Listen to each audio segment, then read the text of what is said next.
मधुदानवदारण देववरंबर बारिजलूषण सक्र धरणीधर धारण ध्येय परम परमार्थ विद्या शुभ नाशकरम करसूर्णित सेदीप भूरि भगं भगभूषण कर्षित पाद जुगं जुगनायक नागर वेश ऋषिम ऋषिरांश पिधान शरीर सुसिम सुशि सामर वायु निशब्द तनुंग तनु मध्य देह वेश हनुम हनुमंत हरीश सहाय रतं रतरांग परायण शत्रुनतम नत बर्तुल स्थूल सुदीर्घ भुजं भुजगाधिप तल्प शयान मजं अजरामर विग्रह विश्व गुरुं गुरु गोधन कामद कल्पतरुं तरुणीवन मोहन सर्व शुभम शुभ मंगल दायक नील इभम इभ कुंभुज मुक्तिक माल्य वहं बहलर समिष्ट सर्व सहं सहजायति पद्म दलाक्ष सिदम सिदनंद विनोदन वेद विदम विदुषन्मन मंदन कोम्बु गलम गल शोभित कौस्तभ भीम बलं बलभद्र सहोदर सत्य बपुंग बपु निद्रित विश्व सुरारि रिपुंग रिपुजूथुप दर्पहरं हरमौलि निकृष्ट पदाज्य परं परलोक सहाय सहस्र मुखं मुखरालि कुलाकुल माल्य सुखं सुखम मोक्षद दक्ष रमा रमणं मनस परिमेय सहस्र प्रणम प्रणुतस्मिन तस्मिन तस्मि हरिम हरि वैरि हुतासन भग्य हरि हरि किंकर शंकर ईश पदे पदमीश्वन गायति श्याम अमृत दे পদমীশ্বন গায়তি সমৃদ্ধ দে এই নটা পদ নটা ষ্টেপত প্ৰত্যেকটো খটখটিত উঠিছিল এটা এটা পদ মাতিছিল প্ৰত্যেকটো খটখটিত উঠিছিল এটা এটা পদ মাতিছিল ৰজা নৰনাৰায়ণ নিজে এগৰাকী বৰিষ্ঠ মানে সংস্কৃত পণ্ডিত আছিল সেইকাৰণে ৰজাই তাৰ এক এক মৰ্মাৰ্থ উপলব্ধি কৰিছিল আৰু গুৰুজনাৰ পাণ্ডিত্যৰ প্ৰতি তেওঁ আকৃষ্ট হৈছিল আৰু তেওঁ এগৰাকী অন্যতম ৰত্ন হিচাপে তেওঁ ৰাজ্যত স্থান দিছিল প্ৰভুসকল এনেকুৱা এগৰাকী বিদ্যুৎ পুৰুষ এনেকুৱা এগৰাকী প্ৰজ্ঞাৱান পুৰুষ অসমীয়া জাতিসত্তাৰ মহাপুৰুষ হিচাপে তেওঁ নিৰ্ণীত হৈছে ভাষা সংস্কৃতি আমাৰ সকলোখিনি মহাপুৰুষে আমাক প্ৰদান কৰিছে যাক লৈ আজি বিশ্ব দৰবাৰত আমি এটা জাতি হিচাপে নিজক পৰিচয় দিব পাৰোঁ গুৰুজনাই সকলো জাতি জনগোষ্ঠীকে এক কৰি পেলাই এখন বৰ অসমৰ ভেটি তেতিয়াই নিৰ্মাণ কৰিছিল সেইকাৰণে গুৰুজনাৰ ধৰ্ম ব্যৱস্থাত কোনো জাতি জনগোষ্ঠীৰ প্ৰতি কোনো হীনমান্যতাৰ মনোবৃত্তি কেতিয়াও নাই প্ৰত্যেক জাতি জনগোষ্ঠীৰ নিজৰ নিজৰ সভ্যতা সংস্কৃতি তেওঁলোকৰ ভাষা তেওঁলোকৰ কৃষ্টি তেওঁলোকে বজাই ৰাখিও গুৰুজনাক গুৰু হিচাপে মানি শংকৰদেৱৰ ধৰ্ম ব্যৱস্থাত তেওঁলোকে থাকিব পাৰে ইয়াত কোনো অসুবিধা নাই গতিকে মহাপুৰুষ শ্ৰীমন্ত শংকৰদেৱ গুৰুজনাই দেখিলে যে ভাৰতবৰ্ষত আজি মহাৰাষ্ট্ৰলৈ যাওক আজি দক্ষিণ ভাৰতলৈ যাওক তেওঁলোকৰ একেটাই ব্যৱস্থাৰে তেওঁলোকে চলি থাকে কিন্তু অসমত যেহেতু ভিন্ন জাতি জনগোষ্ঠীৰ লোক আছে প্ৰত্যেকৰে নিজৰ নিজৰ পূজন ব্যৱস্থা আছে প্ৰত্যেকৰে নিজৰ নিজৰ উপাসনা পদ্ধতি আছে সেইকাৰণে মহাপুৰুষ শংকৰদেৱ গুৰুজনাই ভাগৱতকে ভেটি হিচাপে লৈ তেওঁ এটা উৎকৃষ্ট পন্থা মানৱ সমাজৰ কাৰণে প্ৰদান কৰিলে তেওঁ এই বুলি ক'লে ওবা নৰলোক হৰি ভজিওক ধৰা এইটো এৰা আলজাল জীৱা কতকাল জৰা ভৈল পৰৱেশটো যিহেতু জৰা হৈ আহিলে যিহেতু আমাৰ যিটো পৰৱেশ এইটো যিহেতু চৈতন্য নহয় জৰা এতেকে আমি সকলোৱে পৰম চৈতন্য ঈশ্বৰ পৰম ব্ৰহ্মক ভজিব লাগে কেলে ভজিব লাগে যে পৰম ব্ৰহ্ম যি ঈশ্বৰ যাক আমি উপাস্য ভগৱান হিচাপে ভজনা কৰোঁ তেওঁ আপোনাৰ মোৰ সকলোৰে ভিতৰতে বিদ্যমান হয় এই শৰীৰটোক জড় শৰীৰটোক চেতন প্ৰাপ্তি কৰি আছে যিদিনাখনে এই শৰীৰটোৰ ভিতৰৰ পৰা ভগৱান গুচি যাব সিদিনাখনে এই শৰীৰটো পুনঃ জড় পদাৰ্থলৈ ৰূপান্তৰ হৈ যাব পণ্য সামগ্ৰীলৈ একদম পূৰ্ণ পণ্য সামগ্ৰীলৈ ৰূপান্তৰ হ'ব মানুহে কাঠৰ লগত সমান কৰি পেলাই তেওঁ জ্বলাই দিব পঞ্চভূতত পুনঃ বিলীন কৰি দিব এতেকে ভাগৱত শাস্ত্ৰত প্ৰথম স্কন্ধৰ পৰা দ্বাদশ পৰ্যন্ত মহাপুৰুষে মানুহক ভক্তি ধাৰাত বিলীন হ'বৰ কাৰণে অৰ্থাৎ পঞ্চদশ শতিকাৰ সেই ভক্তি আন্দোলনত উত্তৰ পূৰ্বাঞ্চলৰ পৰাও এটা বিশেষ ধাৰা নি পেলাই সেই ভক্তি আন্দোলনৰ সমুদ্ৰত বিলীন কৰি দিয়া মহাপুৰুষ শংকৰদেৱে কি কৰিছিলে ভাগৱতক ভেটি হিচাপে লৈ ভাগৱতত ভক্তি, ভাগৱতত বেলেগ একো নাই প্ৰভুসকল। ভাগৱত এখন একদম মনুষ্য জীৱনৰ অতীব মানে প্ৰয়োজনীয় শাস্ত্ৰ, অত্যন্ত উত্তম শাস্ত্ৰ। ইয়াত কেৱল মাত্ৰ ভক্তিৰ কথা বৰ্ণন কৰা হৈছে। ভক্তি, আপোনালোকৰ ভিতৰত থকা ভক্তিটোক জাগ্ৰত কৰিব লাগে, বাছ ভাগৱতৰ ইমানেই কাম। সেইকাৰণে ভাগৱত শুনা লোকসকলে অন্য শাস্ত্ৰ শুনাটোক প্ৰাধান্য নিদিয়ে। ভক্তসকলৰ অন্য শাস্ত্ৰৰ প্ৰতি ৰুচিও নাই আৰু স্পৃহাও নাই।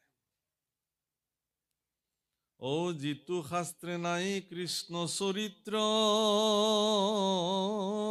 অমৃত, উচিষ্ট গৰ্তত কৰি সিটোয় পবিত্ৰ। কাকতুল্য কামী পুৰুষৰ তাত ৰুতি, ভকতৰ নাই তাত অভিলাষমতি।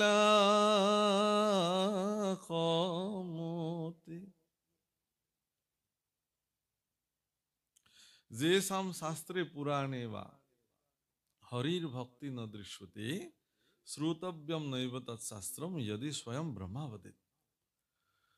অৰ্থাৎ য'ত কৃষ্ণৰ চৰিত্ৰ বৰ্ণন হৈ থকা নাই, সেইবিলাক চুৱনি গাঁততকৈও অপবিত্ৰ বুলি কৈছে। কাউৰীৰ মনোবৃত্তিৰ পুৰুষসকলে সেইবিলাক শাস্ত্ৰ শ্ৰৱণ কৰে। ভাগৱতৰ বাণী দেই, আমি কোৱা নাই। আমি ক'লে লেঠা লাগি যাব, হয়নে? আমি ক'লেই জেমেলা হৈ যাব। আমাৰ কোৱাৰ অধিকাৰো নাই, ক্ষমতাও নাই। ভাগৱতে কৈছে, কি কৈছে? যে ভকতৰ তাত তিলমানো অভিলাষো নাই আৰু ৰুচিও নাই।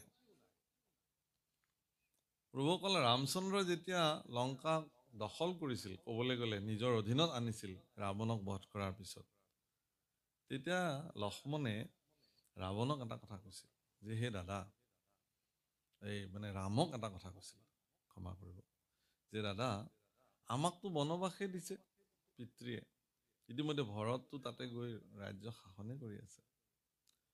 গতিকে আমি যিহেতু বাহুবল আৰু পৰাক্ৰমেৰে যিহেতু লংকা বিজয় কৰিলো, এতেকে আমি ইয়াতে থাকি দিওঁ, স্বৰ্ণময়ী লংকা। তুমি ৰজা হোৱা আৰু মই তোমাৰ সেৱক হিচাপে থাকি দিওঁ। কেলেনো আমি যাব লাগে আৰু উভতি?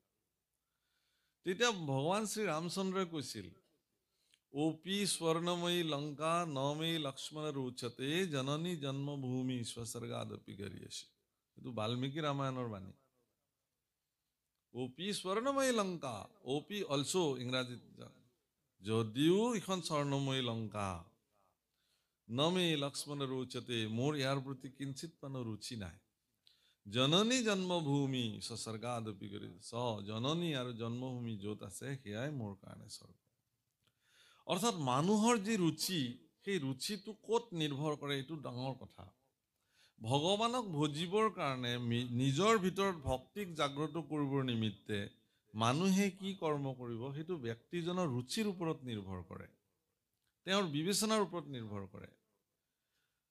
এটা জীৱক কাটি কুটি ভগৱানৰ ওচৰত অৰ্পণ কৰি দিও কোনোবাই ভাবিব পাৰে যে ইও মই ভক্তি কৰিলো। এই সম্পৰ্ক ভাগৱতত কিন্তু বৰ্ণন কৰিছে।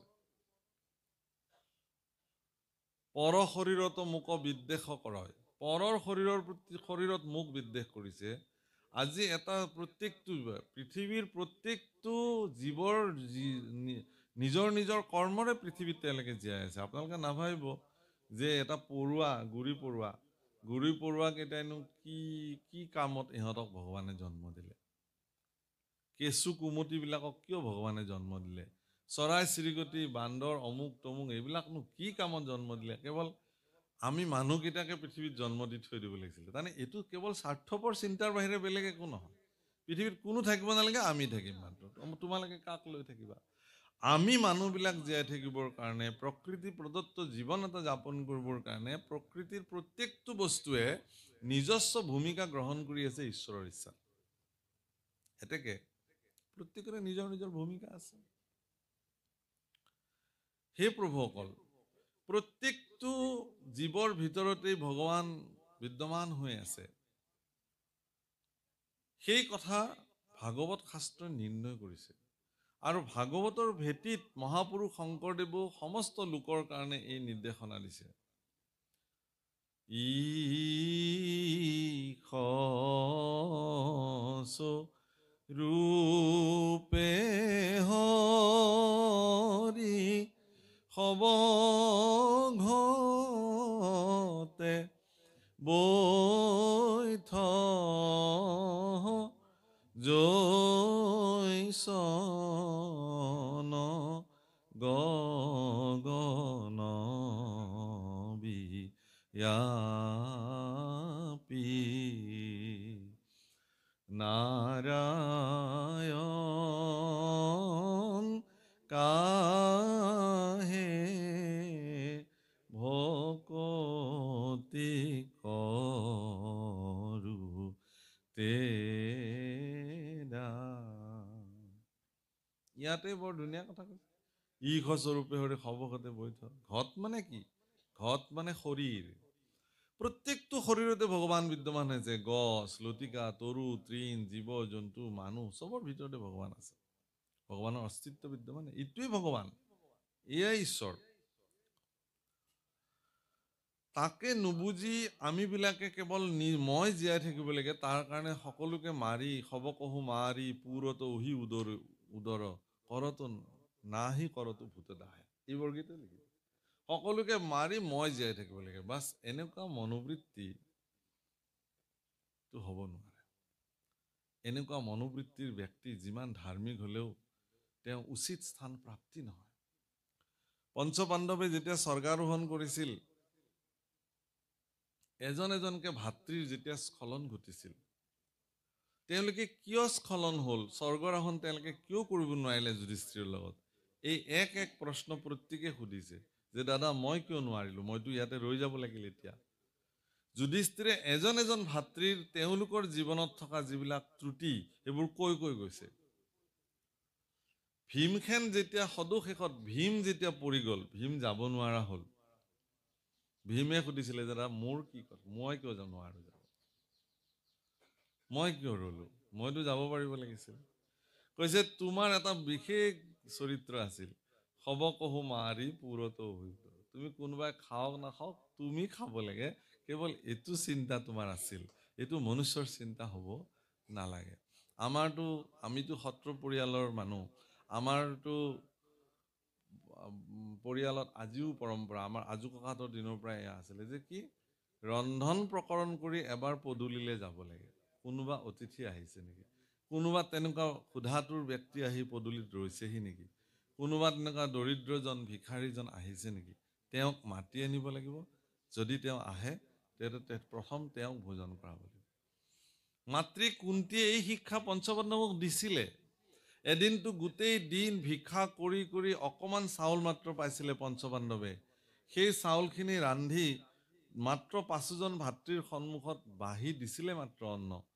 হেন সময়তে 5গৰাকী কৰবাৰ পৰা ঋষি আহি উপস্থিত হ'ল আৰু মাতৃৰ নিৰ্দেশত 5জন ভাতৃয়ে নিজৰ নিজৰ খাদ্যখিনি 5গৰাকী ঋষিক প্ৰদান কৰি পেলাই অতিথি শুশ্ৰূষা কৰিছে। এয়া ভাৰতবৰ্ষৰ পৰম্পৰা। গতিকে এই ধাৰণাবিলাক পশ্চিমীয়া ধাৰণা। কোনোবাই মৰিলেও মৰক, আমি জীয়াই থাকিব লাগে, মই জীয়াই থাকিব লাগে। কোনোবাই নাখালেও খালেও নাজানো, মই খাব লাগে। কিন্তু ভাৰতবৰ্ষৰ সনাতনী পৰম্পৰাত এই ব্যৱস্থাৰ কেতিয়াও স্থান নাই। ভাৰতবৰ্ষৰ সনাতনী পৰম্পৰাত মই নিজেও জীয়াই থাকিব লাগিব আৰু আনকো মই জীয়াই থাকিবৰ কাৰণে যি পাৰো উপকাৰ কৰিব লাগিব। আমি সকলোৱে লগ লাগি জীয়াই থাকিব লাগে। আমি পৰস্পৰক সহযোগিতা কৰি জীয়াই থাকিব লাগে। এই ভক্তিৰ ধাৰাটোক জগতত প্ৰৱৰ্তাই ৰাখিবৰ কাৰণে উদ্ধৱ নামৰ এটা বিশেষ চৰিত্ৰ, সেই চৰিত্ৰ ভগৱানৰ তেওঁ পৰম বান্ধৱ আছিলে। সেই উদ্ধৱক ভগৱন্তই এই নিৰ্দেশনা দি থৈ গৈছিলে যে ভকতিক ৰাখি তুমি জগতত থাকা, মই যাবই লাগিব, মই যাম। কিন্তু ভগৱান কৃষ্ণ দৈৱকী নন্দন হৈ পৃথিৱীত আহিলে আৰু 125 বছৰ কাল তেওঁ লীলা সাধন কৰিলে, কৰি তেওঁ এতিয়া যাবলৈ ওলাইছে বৈকুণ্ঠলে পুনঃ। আৰু এনেকুৱা অৱস্থাত উদ্ধৱে তেওঁৰ অন্তৰৰ কথা বুজি পালে তেওঁৰ ইংগিত তেওঁ বুজিব পাৰিলে। এই বিমংগল দেখি তেওঁ ঈশ্বৰৰ ভক্তি কাজ হৃদয়ত জাগ্ৰত কৰি ল'লে আৰু কৃষ্ণৰ প্ৰতি কান্দি কান্দি তেওঁ অত্যন্ত শোক বিভল্ল হৈ ক'বলৈ আৰম্ভ কৰিলে। ৰাম তেজিয়া হে ৰাম তেজিয়া নিশ্বাস চাপিলন্ত পাশ সন্তাপে আকুল ভাৱ বিৰল থানত পৰি প্ৰণামিলা শিৰে পৰখি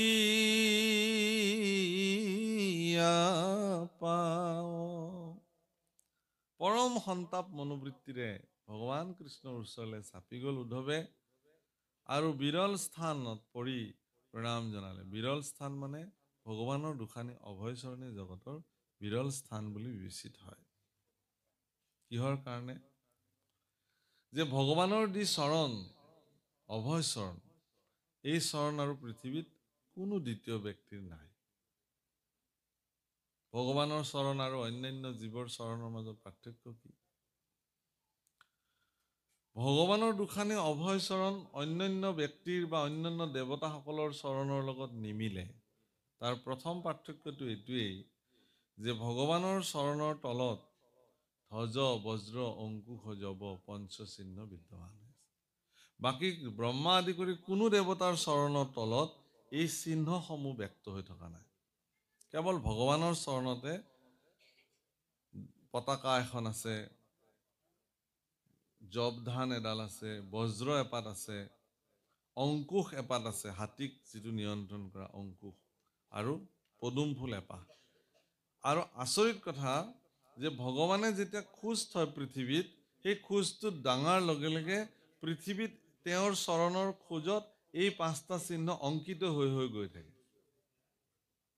আজি অন্য দেৱতা এগৰাকী ব্ৰহ্মা যদি খোজকাঢ়ি যায় ইফালেৰে, ব্ৰহ্মাৰ চৰণৰ কোনো চিহ্ন নাথাকে। কিন্তু মোৰ প্ৰভু যদি এইফালেৰে খোজকাঢ়ি কেনেবাকৈ যায়, তেতিয়াহ'লে তেওঁৰ প্ৰত্যেকটো খোজতে এই পাঁচটা চিহ্ন প্ৰতীক চিহ্ন পৰি গৈ থাকিব। চিহ্ন সেইটো তেওঁৰ ভগৱান আছে চৰণৰ বিশেষত্বতা।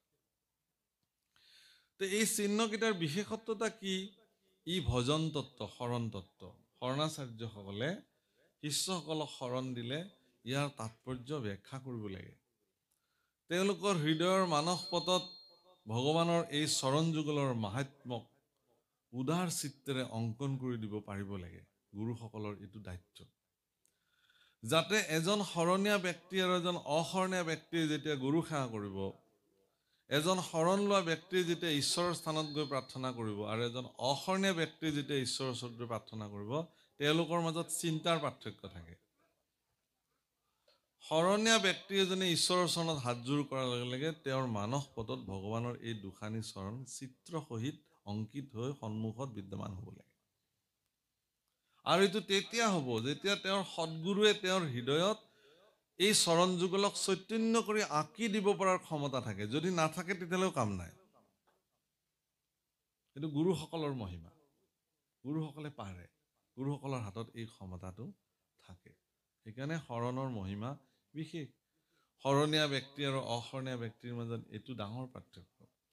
এজন শৰণীয়া ব্যক্তিয়ে কেনেকৈ আসন গ্ৰহণ কৰিব, আৰু সেইটোত এজন ব্যক্তিক ইয়াতে বহক আসন দিয়াৰ লগে লগে তেওঁ যেতিয়া বহিব, তেতিয়াই পৰিচয় ওলাই যাব যে তেখেত ঈশ্বৰত সমৰ্পিত ব্যক্তি হয় নে নহয়। আসন লওঁতেই গম পাই যাব কেনেকৈ আসন ল'লে তেওঁ। কাৰণ আসন লোৱাটোৱে পৃথিৱীত এটা ডাঙৰ কথা। এখন আসন মই অধিগ্ৰহণ কৰিম, সেই আসনখন বিশেষ। আপোনাক কেতিয়াবা কোনোবাই ভাগৱতৰ আসনত বহুৱাই দিব পাৰে, কোনোবাই আপোনাক নামাচাৰ্যৰ আসনত বহুৱাই দিব পাৰে, কোনোবাই আপোনাক শৰাই সাজিবৰ কাৰণে সেই আসনত উপস্থিত কৰাই দিব পাৰে, কোনোবাই আপোনাক উপদেশী আসনত বহুৱাব পাৰে, ব্যাখ্যাকাৰৰ আসনত বহুৱাব পাৰে। সেই আসনখন আপুনি কেনেকৈ গ্ৰহণ কৰিব, কেনেকৈ অধিগ্ৰহণ কৰিব? যদি নিজেই সেই আসনখনত আসীন হ'ব জনা নাই, তেতিয়াহ'লে সেই আসনখনৰ পৰা আপুনি লোকক কি উপদেশ দিব? কেতিয়াবা গুৰু আসনত আপুনি আসীন হ'ব, আপুনি শৰণ ভজন দিয়াৰ দায়িত্ব আপোনাৰ তাত পৰিবগৈ। তে গুৰুৰ আসনখন গ্ৰহণ কৰিব যদি আপুনি জনা নাই, তেতিয়াহ'লে লোকক আপুনি কি শৰণ ভজন দিব? সেইকাৰণে আসন বা পদবী গ্ৰহণ, আসন মানে পদ আচলতে সেইটো। ব্ৰহ্মাক যেতিয়া ব্ৰহ্ম আসন দিছিলে, ব্ৰহ্মাৰ আসনখন তেওঁ কেনেকে গ্ৰহণ কৰিব লাগে এই কথা তেওঁ জানে। ইন্দ্ৰক যেতিয়া বাসৱক যেতিয়া ইন্দ্ৰাসন দিয়া হৈছিলে, তেতিয়াহ'লে সেই ইন্দ্ৰাসন তেওঁ কেনেকে গ্ৰহণ কৰিব লাগে এই কথা তেওঁ জানে। গতিকে আপুনি বা মই যদি ভগৱানক কওঁ যে প্ৰভু মোকো কেইদিনমানৰ কাৰণে ইন্দ্ৰৰ আসনত বহুৱাই দিয়ক, যদি আপোনাৰ যোগ্যতা আছে ইন্দ্ৰৰ আসনত বহাৰ, ভগৱানে আপোনাক বহুৱাব। কাৰণ ইন্দ্ৰৰ আসনহে এইটোত, ইন্দ্ৰ এটা কোনো দেৱতা নহয়, ইন্দ্ৰ এটা পদবীৰ নাম, ব্ৰহ্মা এটা পদবীৰ নাম। তাত যিজনে বহে তেওঁকে ব্ৰহ্মা বোলে, তাত যিজন বহে তেওঁকে ইন্দ্ৰ বোলে। বৰুণ এটা পদবীৰ নাম, যোন বহিব তেওঁৱে বৰুণ হ'ব সিদিনাখনৰ পৰা। অগ্নি এটা আসনৰ নাম, তাত যোন বহিব তেওঁৱে অগ্নি হ'ব। তে এবাৰ